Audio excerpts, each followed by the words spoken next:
Good morning all of you. आज हमारी class 24 है, ठीक है।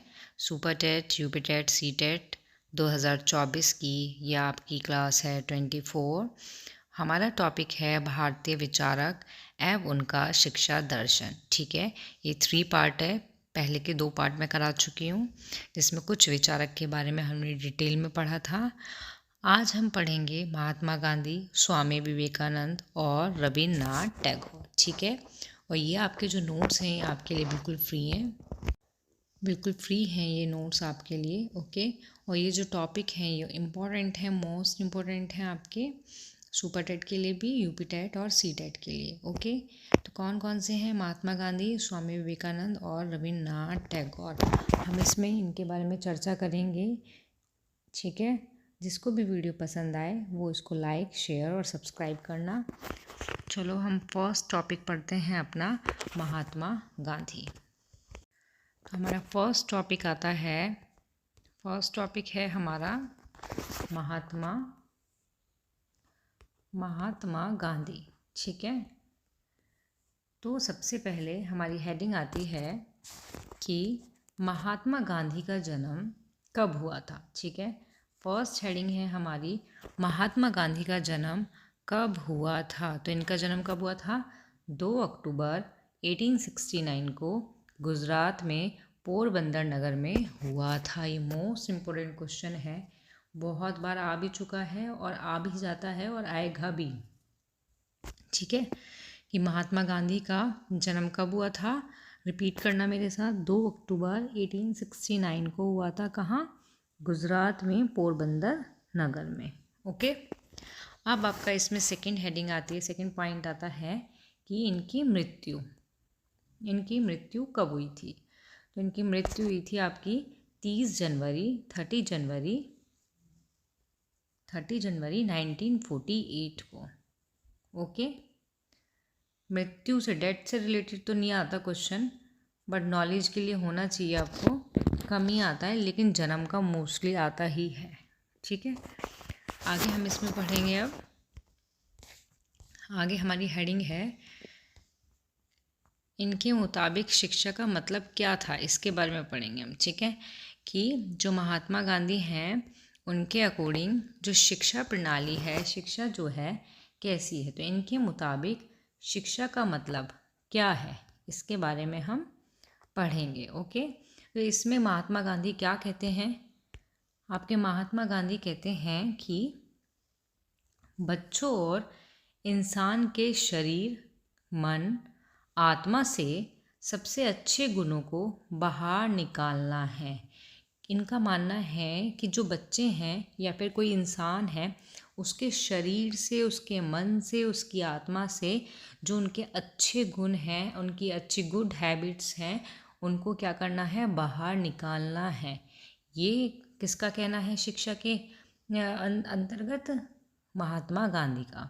और वो ये भी बोलते हैं कि वह बच्चों के मन, शरीर व चरित्र का विकास करना है।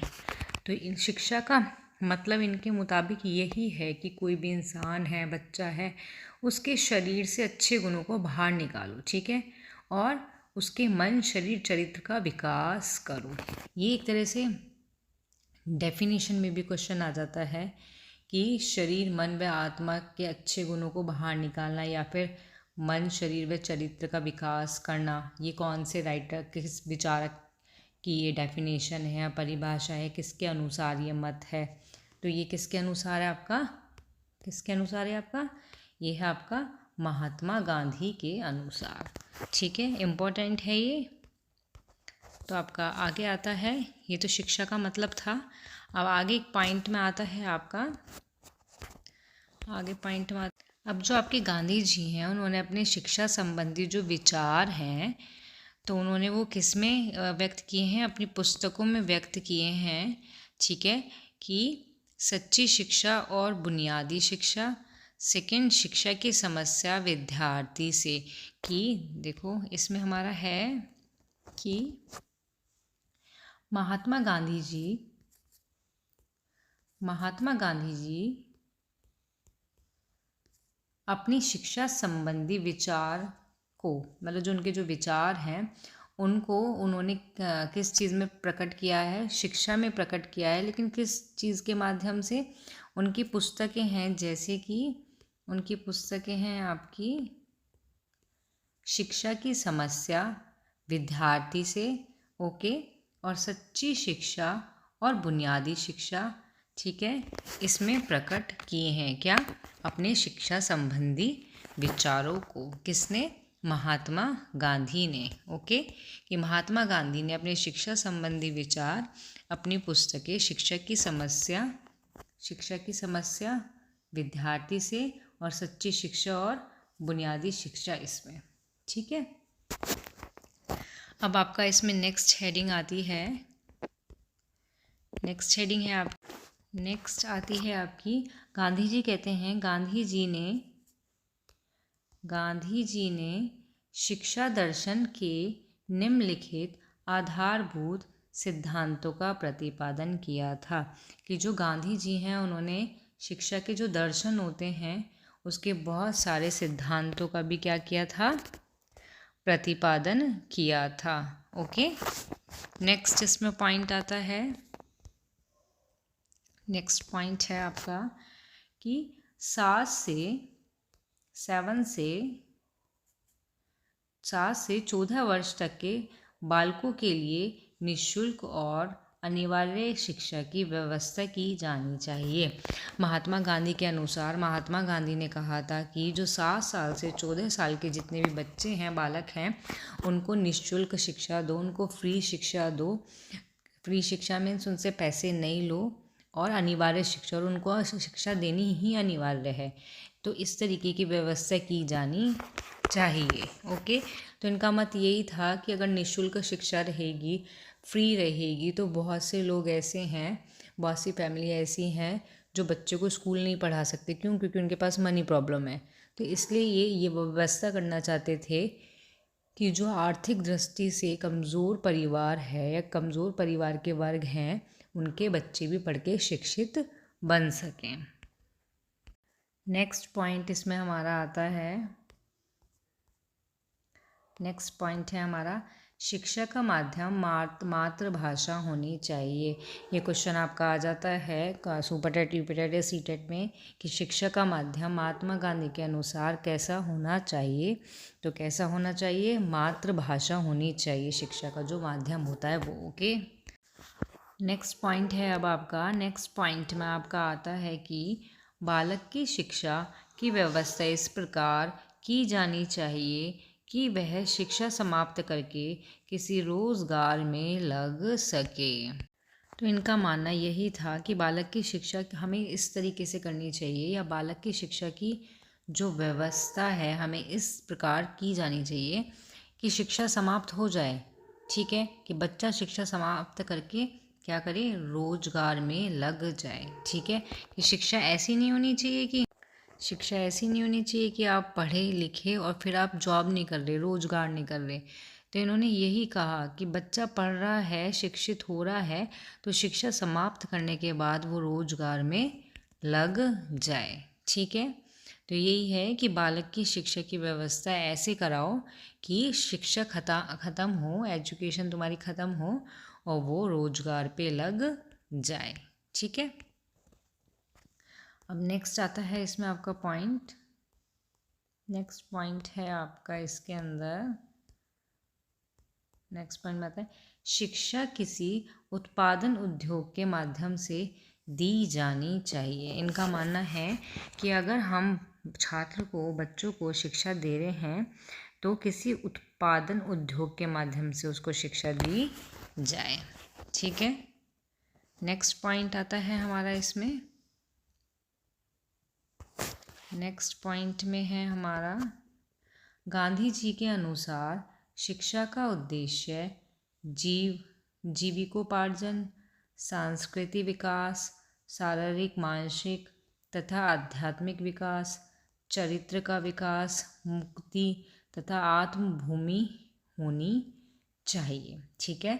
तो गांधी जी के अनुसार ये मत है कि शिक्षा का उद्देश्य जो हमारी एजुकेशन है उसका उद्देश्य हमारा इस तरीके से होना चाहिए कि हमारा सांस्कृतिक विकास हो सके, हमारा शारीरिक, फिजिकल, मानसिक, मेंटली, आध्यात्मिक, चरित्र, करेक्टर, ये सारे जो हैं सारे के सारे विकास होने चाहिए और मुक्ति तथा आत्मानुभूति होनी चाहिए। तो ये कौन बोलते हैं?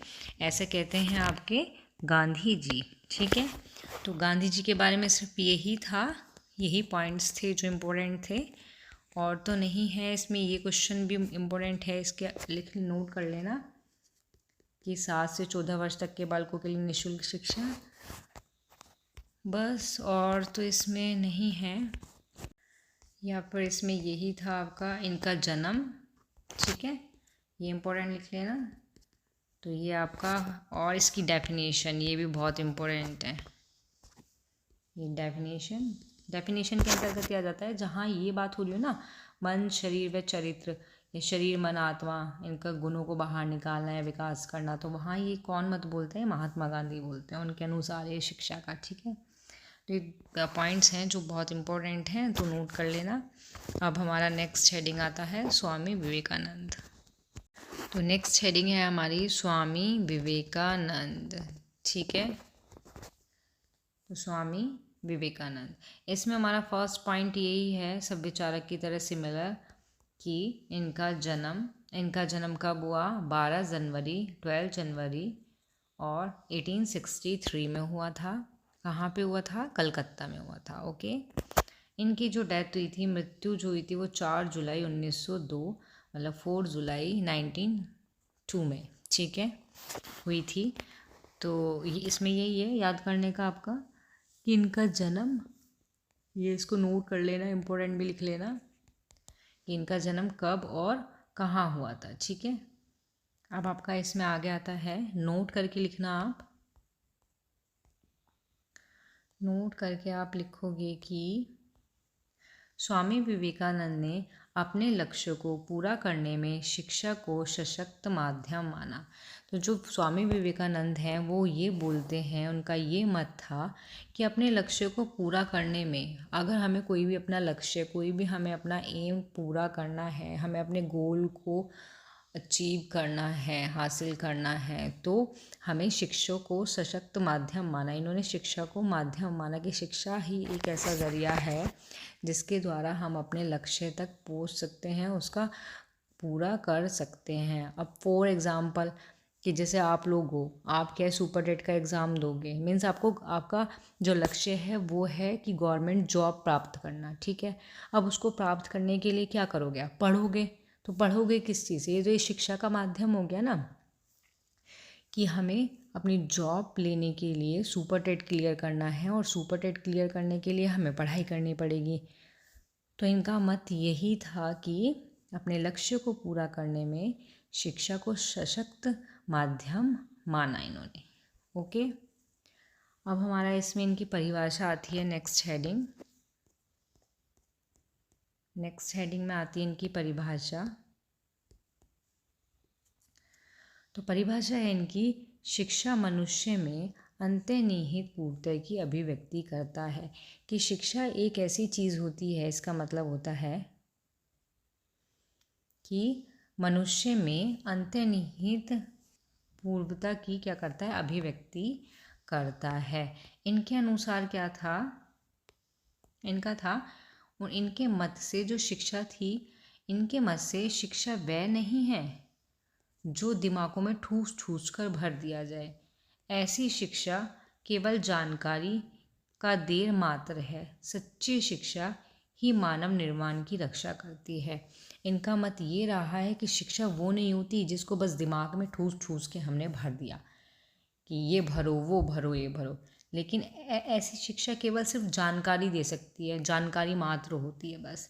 ठीक है, सच्ची शिक्षा तो वो होती है जो मानव के निर्माण की रक्षा करती है। ये इम्पोर्टेंट है, तो इसको थोड़ा याद रखना आप। ठीक है, एग्ज़ाम के लिए आपके।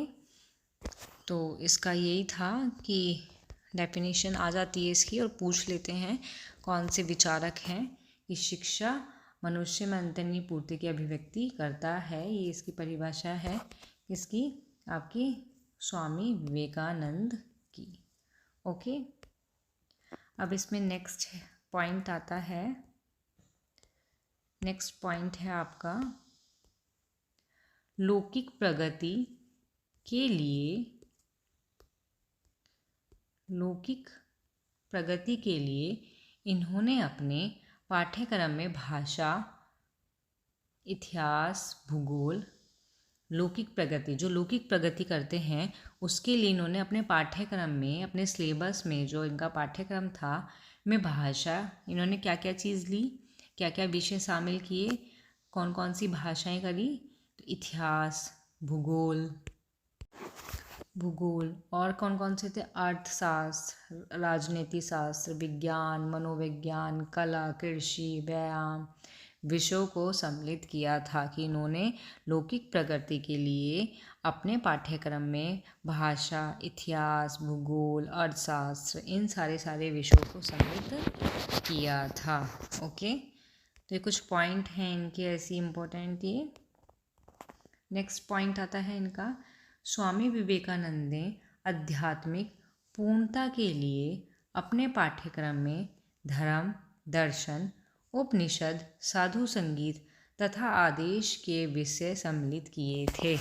इन्होंने अपने पाठ्यक्रम में विषय तो किए ही थे, सम्मिलित जो करे थे, जो मैंने अभी पहले वाले पॉइंट में बताया कि विज्ञान, मनोविज्ञान, राजनीतिक, व्यायाम, कृषि वगैरह, लेकिन इन्होंने अपने पाठ्यक्रम में इन्होंने अपने आध्यात्मिक पूर्णता के लिए धर्म, दर्शन, उपनिषद इन सभी विषयों को भी शामिल किया था। ओके, नेक्स्ट पॉइंट आता है हमारा स्वामी विवेकानंद का ही, शिक्षा का उद्देश्य शारीरिक विकास, मानसिक विकास, नैतिक विकास, आध्यात्मिक विकास, चरित्र निर्माण, विश्व बंधुता की भावना का विकास, त्याग की भावना का विकास, व्यवस्थित क्षमता का विकास था। तो इनका मानना यही था स्वामी विवेकानंद का कि शिक्षा का हमारा उद्देश्य ऐसा होना चाहिए कि हम बच्चे या इंसान का हम शरीर का विकास कर सकें, उसके मानसिक विकास कर सकें, विश्व बंधुता की भावना का विकास कर सकें, त्याग की भावना का विकास कर सकें, चरित्र निर्माण का।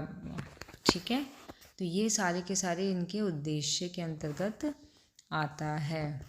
अब इसमें हमारा नेक्स्ट पॉइंट है, नेक्स्ट पॉइंट में आता है हमारा, इन्होंने शिक्षण पद्धति में गुरु तथा शिष्य संबंध में मधुरता की बात करी। इन्होंने बताया कि जो शिक्षण पद्धति होती है उसमें गुरु तथा शिष्य के संबंध में मधुरता आती है। ओके, और मधुरता की इन्होंने बात करी थी। ठीक है, तो ये आपका स्वामी विवेकानंद के कुछ इंपॉर्टेंट पॉइंट्स थे जिनसे रिलेटेड क्वेश्चन आ जाते हैं आपके एग्ज़ाम में। वैसे इसमें आता तो अधिकतर ये है कि इसकी डेफिनेशन आ जाती है, आपकी डेफिनेशन आ जाती है, परिभाषा, और यही कि इनका जन्म कब हुआ था, कहाँ हुआ था। तो इस तरीके के क्वेश्चन आपके आ जाते हैं यूपी टेट में। ओके, सी टेट और सुपर टेट में भी। तो हमारा नेक्स्ट पॉइंट है, ये तो हमारा ख़त्म हुआ स्वामी विवेकानंद, इनके बारे में यही थे।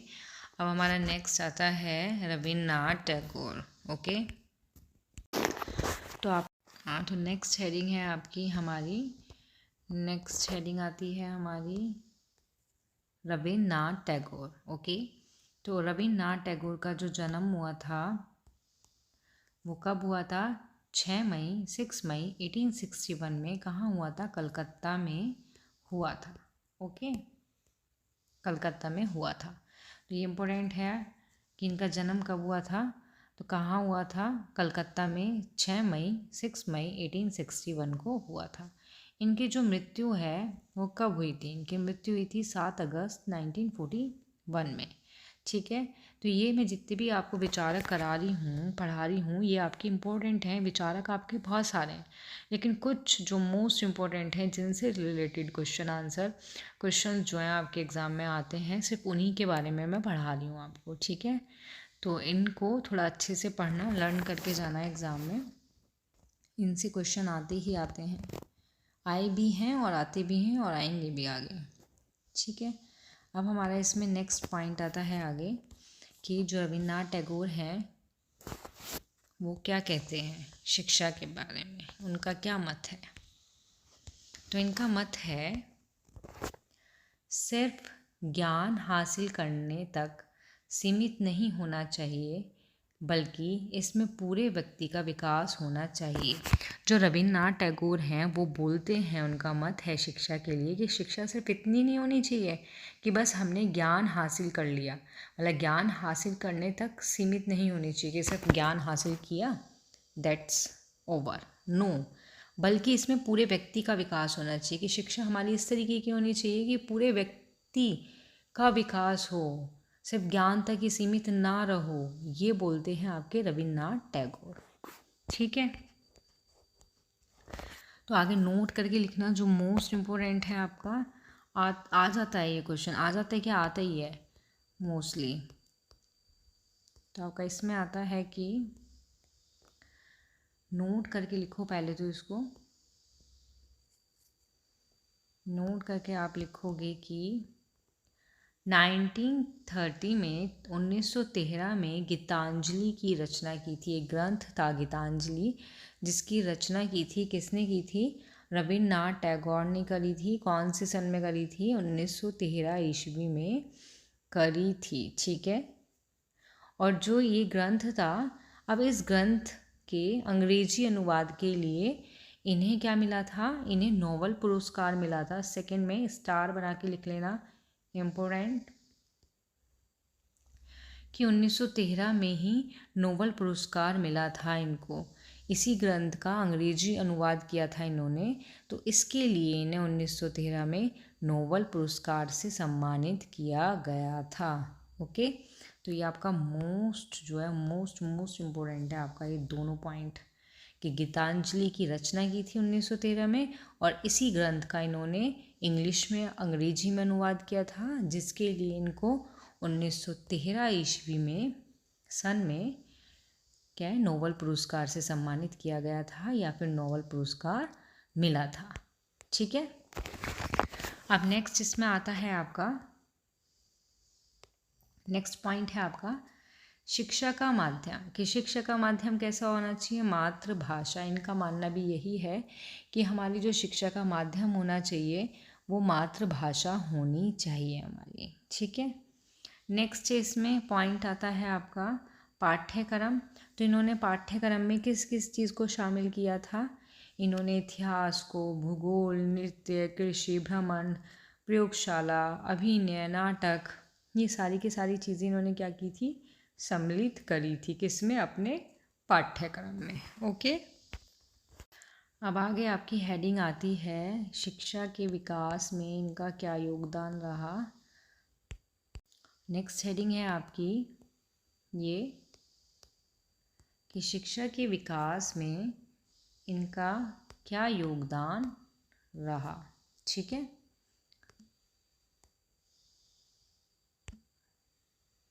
तो क्या योगदान रहा हमारा, फर्स्ट पॉइंट आता है इसमें, पुस्तक व पाठन विधि की अपेक्षा बालक पर अधिक ध्यान होने के लिए कहा। मतलब इन्होंने कहा कि पुस्तक पर या फिर जो पाठन की जो विधि है, इनकी अपेक्षा हमें बालक पर अधिक ध्यान देना चाहिए। ठीक है, ये नहीं कि आए, पुस्तक से पढ़ाया, पाठ विधि कराई और चले गए, ऐसा नहीं है। टीचर का है कि बालक पर अधिक ध्यान दो, कि बालक पर अधिक ध्यान दो, वो कैसी एक्टिविटी कर रहा है, वो सीख रहा है या नहीं सीख रहा है, नहीं सीख रहा है तो क्यों नहीं सीख रहा है।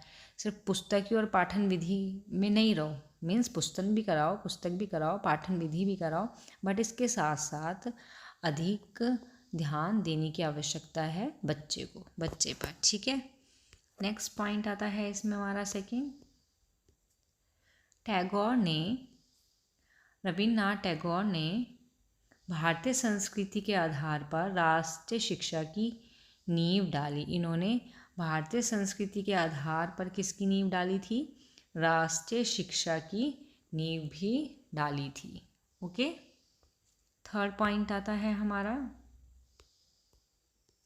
थर्ड पॉइंट में है दर्शन व वास्तविक जीवन परिस्थिति का समन्वय करके टैगोर ने भारतीय शिक्षा में महान क्रांति की थी। ये भारतीय शिक्षा में महान क्रांतिकार थे, ये क्रांति की थी इन्होंने। कैसे? कि दर्शन जो है, दर्शन और वास्तविक जीवन में पारस्परिक समन्वय करके, ठीक है, टैगोर ने क्या कर दिया था? भारतीय शिक्षा में महान क्रांति कर दी थी। ओके, नेक्स्ट पॉइंट है हमारा 4, छात्रों के मानसिक व शारीरिक स्वास्थ्य का ध्यान रखने पर जोर दिया। इन्होंने कहा कि जो छात्र हैं, जो बच्चे हैं, उनके मानसिक, मेंटली और शारीरिक मतलब जो फिजिकली स्वास्थ्य का भी ध्यान रखना चाहिए, उन पर भी ध्यान रखने का इन्होंने जोर दिया। किसने? रविन्द्रनाथ टैगोर ने। ओके, नेक्स्ट और लास्ट पॉइंट है आपका रविन्द्रनाथ टैगोर का, शिक्षा में निशुल्क शिक्षा की बात कही। इन्होंने भी ये कहा था कि हमें छात्रों को, बच्चों को निशुल्क शिक्षा देनी चाहिए। इसकी इन्होंने सिर्फ बात करी थी कि भाई निशुल्क शिक्षा होनी चाहिए। तो इनका भी यही था कि निशुल्क शिक्षा का, कि हर एक बच्चा, देश का हर एक बच्चा पढ़े और वो एजुकेटेड हो, ठीक है, ताकि आर्थिक विकास हो सके। तो यहाँ ये आपका रविन्द्रनाथ टैगोर के बारे में यही पॉइंट्स थे। तो यहाँ आपके विचार ख़त्म होते हैं, समाप्त होते हैं। अब हम नेक्स्ट वीडियो में आपसे मिलेंगे। नेक्स्ट वीडियो में हम डिस्कस करेंगे कि जितने भी हमारे विचारक हैं, जो मैंने पहले पढ़ाए थे पार्ट 1, पार्ट 2 और आज पार्ट 3 में, इन सभी से रिलेटेड कुछ क्वेश्चन आंसर जो मोस्ट इम्पोर्टेंट है आपके एग्ज़ाम के लिए, ठीक है। तो ये आपके क्वेश्चन आंसर का बिल्कुल निचोड़ होगा नेक्स्ट वाली हमारी क्लास में, तो हम उसके बारे में पढ़ेंगे। ओके, तो हम मिलते हैं आपसे नेक्स्ट क्लास में। जिसको भी क्लास पसंद आए वो इसको लाइक, शेयर, सब्सक्राइब करना, और किसी को कोई भी प्रॉब्लम हो तो वो कमेंट बॉक्स में लिखे, ठीक है। Thank you. ओके।